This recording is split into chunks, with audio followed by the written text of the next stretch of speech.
En veces pasadas han estado colegas míos que han hablado de los temas del cambio climático en la industria del turismo.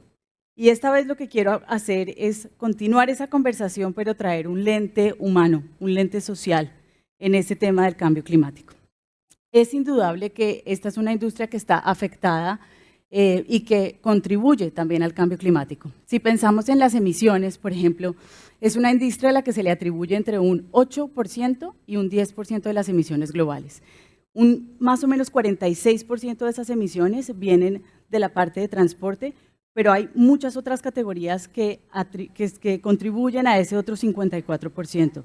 Lo podemos ver en alimentos y bebidas, lo podemos ver en servicios, en bienes, en construcción, en extracción. Si vemos los efectos del cambio climático en la industria, también son unos efectos bastante materiales. Piensen en la infraestructura, piensen en los activos, piensen en los costos de operaciones, piensen en los costos de asegurar sus activos y sus operaciones. Entonces, al ver esa materialidad, ¿cómo vemos impactos concretos? Vemos impactos concretos cuando sube el nivel del agua del mar, cuando hay erosión costera, cuando se dañan los puertos, la infraestructura. Cuando vemos que las temperaturas extremas empiezan a cobrarnos la cuenta en calefacción y en aire acondicionado.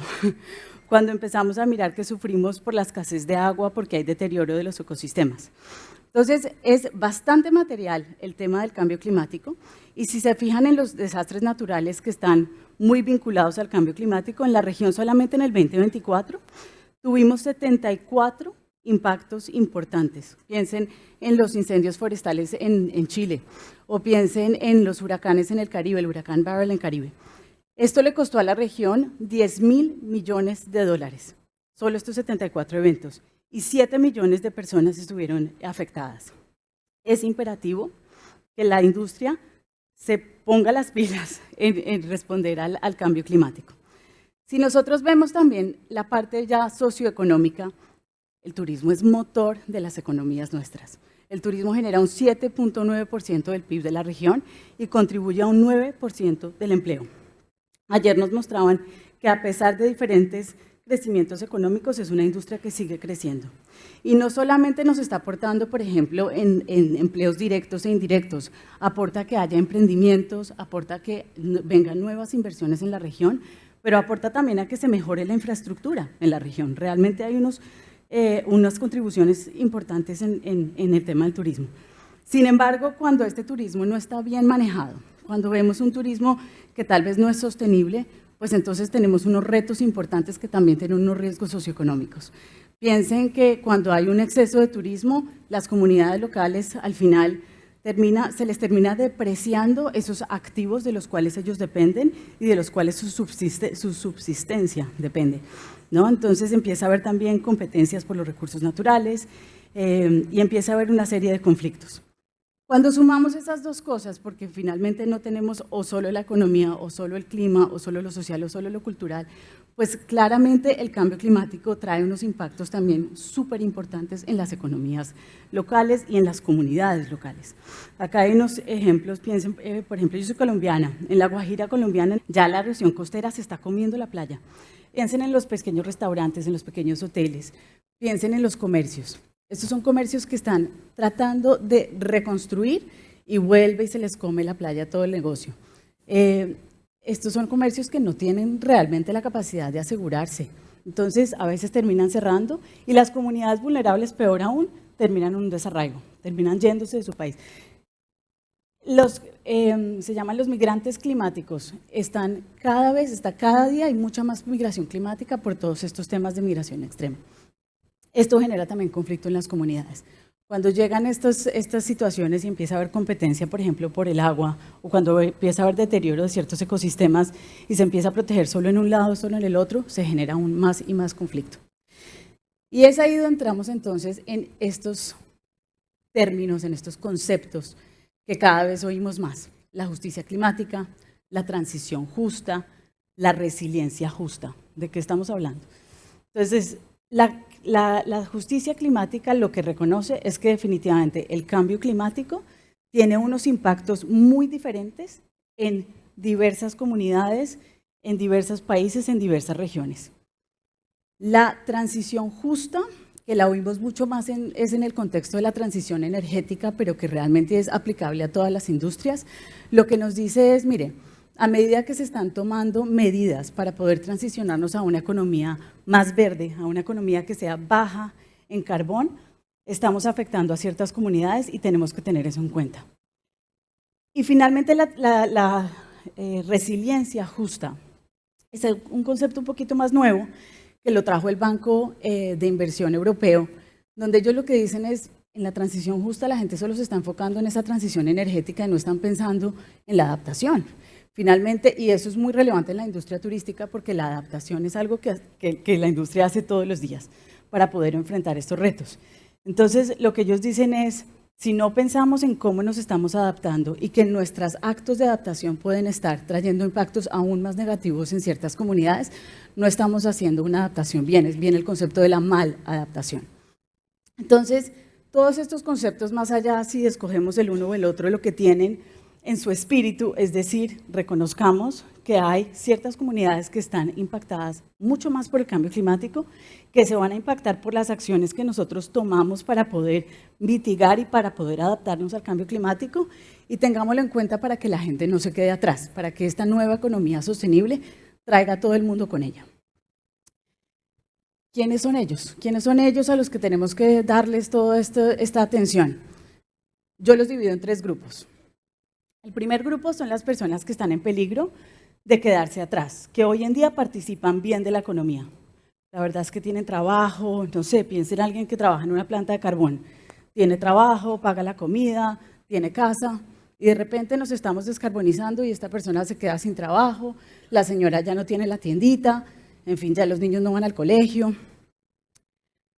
Piensen también, por ejemplo, en las pymes. La pequeña y la mediana empresa, en este momento, le estamos cargando, las grandes empresas le estamos cargando un montón de requerimientos porque todos tenemos que bajar el alcance 3, porque todos tenemos diferentes medidas de sostenibilidad que queremos mejorar, que está muy bien, pero ¿qué hacemos con esa pyme que tal vez no tiene la capacidad, no tiene la inversión, no tiene los medios o el talento para poder llegar a esos requerimientos y mantenerse competitiva en cadenas de valor globales? El otro grupo que yo pienso es el grupo que ya de por sí no está participando bien de nuestra economía. ¿Cómo hacemos para que no se queden aún más atrás? Comunidades indígenas, afrodescendientes, mujeres que participan en un 60% de la economía versus un 80% de la participación laboral en la región, personas con discapacidades, individuos LGBTQ+. Entonces, ¿cómo hacemos para que ellos en una economía nueva y sostenible puedan como cerrar esa brecha que ya de por sí tienen? Y finalmente esas comunidades que no han aportado nada al cambio climático y realmente son los que más sufren los impactos.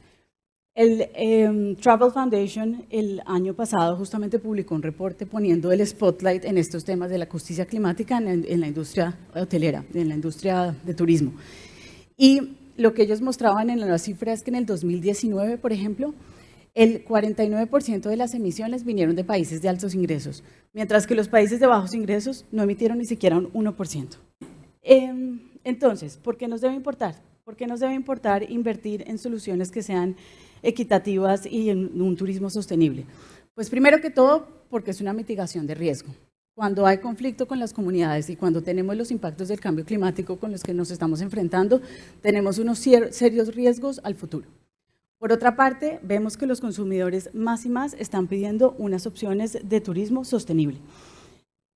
También dependemos de una cadena de valor que sea resiliente. No es suficiente que solo nuestra empresa sea resiliente. Si no tenemos una cadena de valor de la cual participan las pymes que son resilientes, vamos a tener muchas disrupciones en esa cadena de valor. Y finalmente, esta licencia social para operar. Pero también se pueden atraer inversionistas como un Bidinvest que está interesado y comprometido en traer una inversión a un turismo que sea sostenible y equitativo. ¿Y esto qué requiere? Nos va a requerir un mindset, nos va a requerir una mentalidad que va evolucionando. Hasta el momento, si ustedes piensan, hemos viajado un poco desde mitiguemos los riesgos o los impactos negativos en las comunidades. Después decimos, no, evitemos los impactos negativos en las comunidades. Luego vemos otros que dicen, no, yo no solamente quiero evitar lo negativo, yo realmente quiero dejar un impacto positivo. y la gran mayoría tal vez está ahí, pero una mano no se habla con la otra.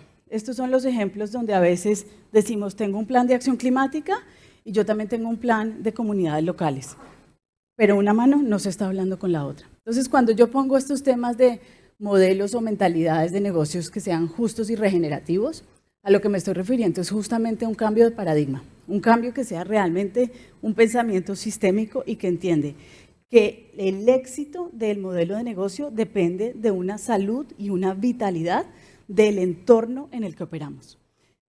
Pasamos de pensar en la esfera de control, la esfera de influencia, a la esfera de interés.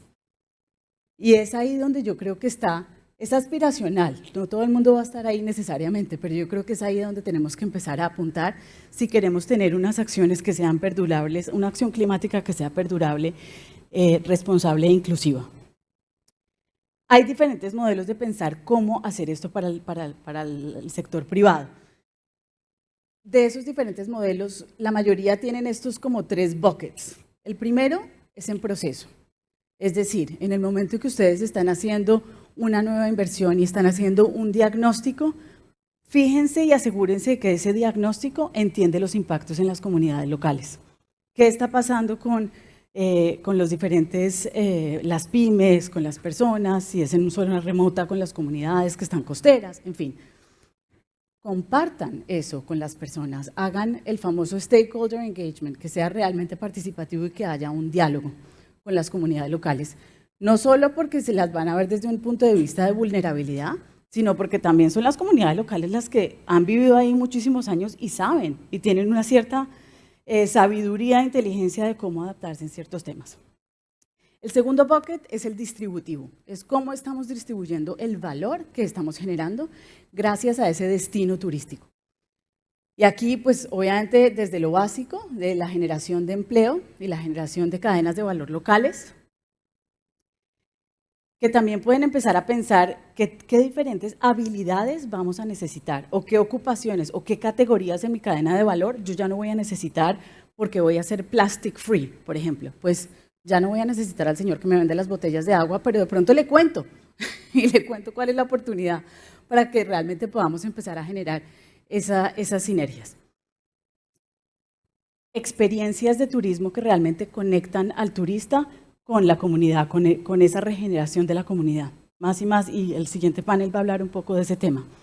Entonces, hay muchísimo que se puede hacer en ese valor distributivo, en ese pilar. Y finalmente está toda la acción colectiva que se puede hacer para que haya una restauración y una regeneración del ecosistema en el que operamos. Y ahí las alianzas con actores locales son fundamentales, pero también los planes de resiliencia conjuntos y comunitarios cobran mucho más valor. No es lo mismo que un hotel decida hacer unos muros de contención para las inundaciones y la erosión costera, a pensar qué vamos a hacer con metros y metros que están afectados de la playa. Y no generamos y le pasamos el problema a la comunidad de al lado que tal vez no tiene la manera de manejarlo. Y como les decía, estamos viendo que la región está respondiendo, no solamente la región, a nivel global ya se está respondiendo con diferentes modelos que realmente asimilan algunos de estos conceptos. Como les decía, más adelante van a escuchar un panel sobre el turismo regenerativo. Y para mí y hay debates si esto es turismo sostenible o regenerativo y por qué lo llamamos así. Al final, el regenerativo lo que busca es dejar el lugar aún mejor de como lo encontraron, pero tiene en cuenta el patrimonio cultural, tiene en cuenta el bienestar de las comunidades locales, tiene en cuenta obviamente el patrimonio natural. Están todos los modelos de turismo donde están mucho más centrados en esa experiencia auténtica con las comunidades. Eso también valora y genera un respeto por la cultura, por el entorno natural. Y también algo que me ha parecido muy interesante es que estamos viendo algunas empresas que están invirtiendo, por ejemplo, en energía renovable en la región, no solo para sus instalaciones, sino que están invirtiendo en energía renovable y en otros tipos de mecanismos sostenibles para la localidad. Piensen en microgrids y cosas de ese estilo, o inclusive en la agricultura regenerativa. Con eso les dejo la inquietud. Probablemente estos son conceptos relativamente nuevos, pero son conceptos con los que nosotros estamos muy comprometidos y esperamos poder tener una discusión con ustedes. Muchas gracias.